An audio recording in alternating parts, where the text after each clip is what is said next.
1999 December 15 నాడు Venezuela పర్వత ప్రాంత దేశమైన వర్గాస్ లో భూమి కంపిస్తున్నట్లుగా అనిపించి ప్రజలు ఇళ్లలో నుంచి వెలుపలికి వచ్చేశారు. కాసేపటికి భూభాగం విపరీతంగా కంపిస్తూ పర్వత శిఖరాలు కూలిపోతూ విధ్వంసం మొదలైంది. కొండ మీద కొండ చర్యల వద్ద ఉన్న నివాసాలు కూలిపోతున్నాయి. కొన్ని అడుగుల మందాన పేర్కొన్న రాళ్లు మట్టి కింద కూరుకున్న ఇళ్ల శిథిలాల్లో వేలాది మంది విగత జీవులు అయ్యారు. ది వర్గాస్ ట్రాజడీగా పిలువబడ్డ ఆ దుర్ఘటనలో 30,000 మంది సజీవ సమాధి అయినట్టు ప్రభుత్వం లెక్కలు వేస్తుంది. 1998లో అమెరికాలో మిచ్ తుఫాన్లో సుమారుగా 11,000 మంది ప్రకృతిలో కలిసిపోయారు. 2010-11 ప్రాంతంలో ఆఫ్రికాలో భయంకరమైన కరువు వ్యాపించింది. పంటలు పండక 1,20,00,000 మంది పైగా ఆకలితో అసువులు బాసారు. భూకంపాలు, నేల కుంగిపోవడం, తుఫాన్లు, కరువు కాటకాలు ప్రకృతి శాపమని దేవుడు ఆగ్రహించాడని చెప్పుకునే వారే ఎక్కువ. ఇన్ని ప్రకృతి వైపరీత్యాల వెనక ఉన్న శాస్త్రీయ కారణాలను అత్యధికులు గ్రహించడం లేదు. తెలిసినా కూడా చాలా మంది నిర్లిప్తంగా బ్రతికేస్తున్నారు. అయితే శాస్త్రవేత్తలు ఊరికే ఉండరు కదా. తమ మేధాశక్తిని ఉపయోగించి రాబోయే కాలంలో ముందుకు రానున్న ప్రకృతి విపత్తుల గురించి ప్రపంచ ప్రజలకు వివరించి హెచ్చరించి తగిన జాగ్రత్తలు తీసుకోమని చైతన్యపరుస్తూనే ఉంటారు. భారతదేశంలోని ఉత్తరాఖండ్లో కుంగిపోతున్న జోషిమట్టం పట్టణాన్ని 2023లో కొంతమంది ఖాళీ చేయించారు. వరదల వల్ల, మానవ నిర్మిత భారీ కట్టడాల వల్ల అక్కడ నేల కుంగిపోతుంది. 2020 కేరళ వరదలకు కొండచర్యలు విరిగిపడడానికి అడవులు నరికివేతే పద్ధతి పాడు లేని గనుల తవ్వకాలు, నియంత్రణ లేని భారీ కట్టడాలు కారణమని తేలింది. మళ్లీ 2024 జూలై 30 నాటి భారీ వర్షాల కారణంగా విరిగిపడిన కొండచర్యలు మూలంగా కేరళలోని వాయునాడు జిల్లాలలో 392 మంది మరణించారు. సుమారుగా 150 మంది గల్లంతయ్యారు. కాలుష్యం వల్ల ప్రతి ఏటా రాజధాని ఢిల్లీలో వాయు నాణ్యత గణనీయంగా పడిపోతుంది. శాస్త్రవేత్తలు చెప్పినా, పర్యావరణవేత్తలు నెత్తి నోరు కొట్టుకుని మొరపెట్టుకున్న ప్రకృతిలో జరుగుతున్న ఉపద్రవాలు మానవ నిర్లక్ష్యమే కారణమని చెప్పక తప్పదు. అయితే ఏంటి, అభివృద్ధి జరిగేటప్పుడు కొంత నష్టం కూడా ఉంటుందంటారేమో. నిజమే, నష్టం ఉంటుంది, కానీ అది మానవ వినాశనానికి కూడా దారితీస్తున్నప్పుడు మనిషి జీవితాన్ని పణంగా పెట్టి చెందే అభివృద్ధిని ఆస్వాదించడానికి ముందు మనిషి అంటూ ఉండాలి కదా. ఇది కేరళకో, అమెరికాకో, ఆఫ్రికాకో పరిమితం కాదు, మొత్తం ప్రపంచానికి విపత్తు కలిగించే అంశమని శాస్త్రవేత్తలు హెచ్చరిస్తున్నారు. మనిషి కాకుండా ప్రకృతి వికటిస్తే ఎలా ఉంటుందో కూడా మనకు బాగా తెలుసు. పసిఫిక్ మహాసముద్రంలోని వాతావరణం ప్రపంచ వాతావరణాన్ని ప్రభావితం చేస్తుందని శాస్త్రవేత్తలు చెబుతున్నారు. 1895లో భారతదేశంలో పెద్ద కరువు ఏర్పడింది. తిండి నీరు లేక జనాభా ప్రాణాలు పోగొట్టుకున్నారు. అప్పటికి చాలా కాలం వానలు లేవు, పంటలు లేవు, త్రాగునీరు అంతంత మాత్రమే. బ్రిటిష్ వలస పాలకులు మాత్రం పరిస్థితులను చక్కబెట్టి చర్యలేవి చేపట్టలేదు. అయితే ఇంగ్లాండ్ లో ఉన్న గిల్బర్ట్ వాకర్ కి భారతదేశంలో పదే పదే వస్తున్న ప్రకృతి విపత్తుల పట్ల అవగాహన ఉంది.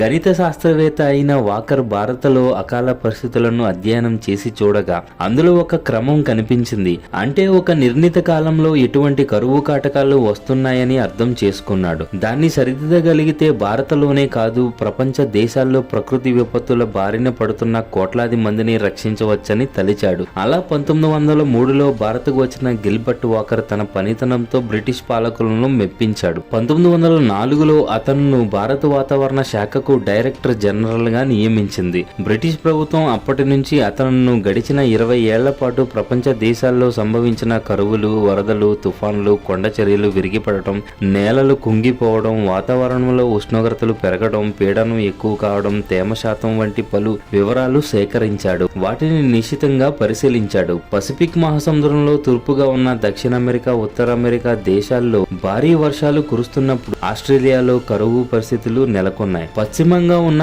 ఆసియా దేశాలలో కరువు పరిస్థితులు నెలకొన్నట్లు, వాతావరణంలోని భరింపరాని ఉష్ణోగ్రతలు పెరుగుతున్నట్లు గమనించాడు.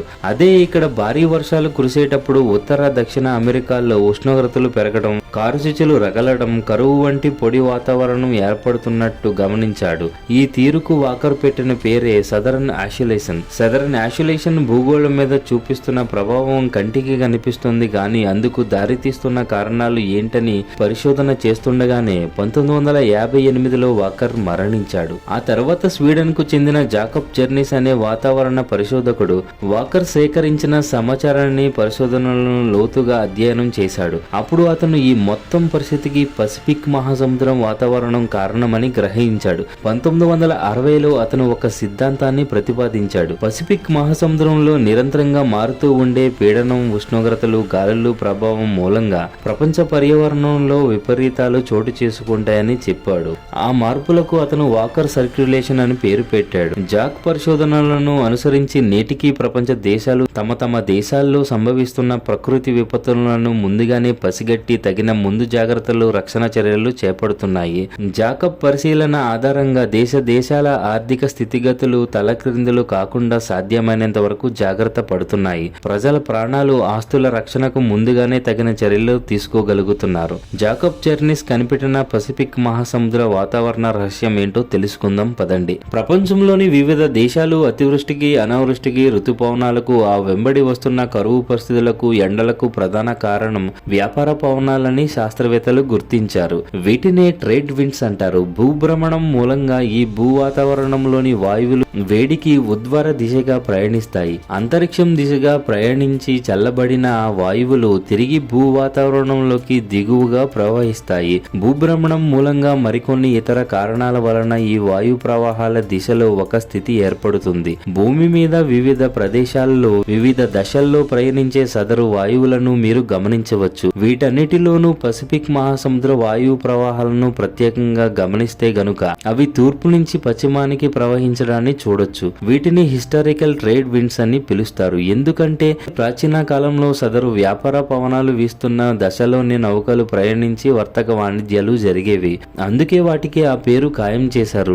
నేటికి పసిఫిక్ మహాసముద్రం మీద నుంచి ప్రయాణించే విమానాలు కూడా ఈ ట్రేడ్ విండ్స్ ని అనుగుణంగానే తమ వేగాన్ని సరిచేసుకుంటూ ప్రయాణిస్తాయి. వేగంగా వీచే గాలుల మార్గంలో ప్రయాణించడం మూలంగా వాటికి ఇంధనం వినియోగం తగ్గుతుంది. తక్కువ ఇంధనంతో ఎక్కువ దూరం ప్రయాణించే వీలు చిక్కుతుంది. మరలా అదే వ్యాపార పవనాలు సముద్రంలోని నీటి ఆవిరిని మేఘాల రూపంలో మోసుకుంటూ వివిధ ఖండాల మీదుగా ప్రవహిస్తూ ఉండడం, దీనివల్ల భారత్తో సహా వివిధ ప్రపంచ దేశాల్లో ఋతుపవనాలు ఏర్పడడం జరుగుతాయి. పంటలకు నీరు, ఉష్ణోగ్రతల నుంచి ఉపశమనం కలిగించి వాతావరణం ఆహ్లాదంగా మారుతుంది. ఇప్పుడు సంగతి ఏంటంటే నిర్ణీత సమయం తర్వాత సదరు వ్యాపార పవనాల దిశ మారుతుంది. అందుమూలంగా వివిధ దేశాల్లోని వేర్వేరు ప్రాంతాల్లో అతివృష్టి తుఫాన్లు ఏర్పడుతుంటాయి. పసిఫిక్ మహాసముద్రంలోని వ్యాపార పవనాల ప్రవాహం తీరు normal trade winds, El Niño, La Nina అనే 3 విధాలుగా ఉంటుంది. వీటన్నిటినీ కలిపి ENSO అంటారు.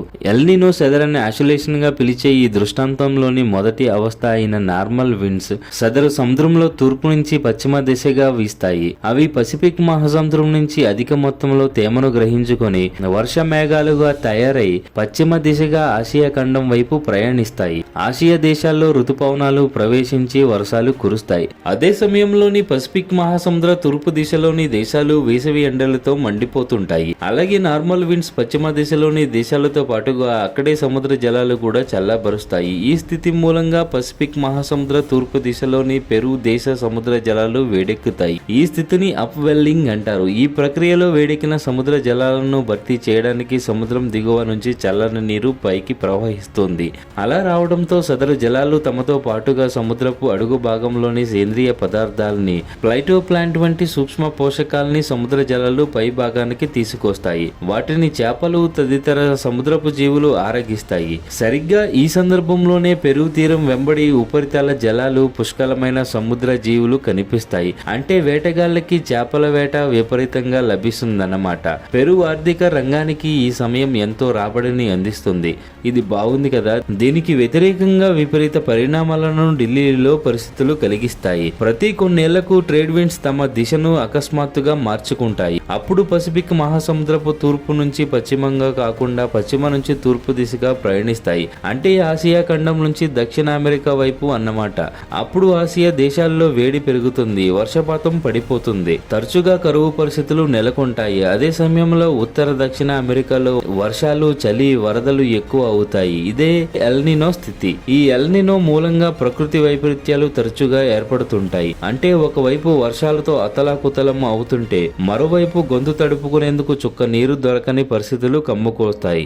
దాంతో ఆయా దేశాల ఆర్థిక పరిస్థితులు దారుణంగా దెబ్బతింటాయి. ఇంతకు ముందు ప్రస్తావించుకున్న పెరు దేశ పరిస్థితుల్లో ప్రభావం తారుమారు అవుతుంది. అంటే తీరంలోని సముద్ర జలాలు వేడెక్కడానికి బదులు చల్లగా ఉండడంతో సముద్ర సంపద త్వరగా తీరానికి రావు. చేపల వేట గణనీయంగా పడిపోతుంది. మత్స్యకారుల జీవితాలు ఆగమాగం అవుతాయి. అప్వెల్లింగ్ ప్రక్రియ జరగకపోవడంతో వేట సాగక పెరు ఆర్థికంగా ఇక్కట్ల పాలవుతుంది.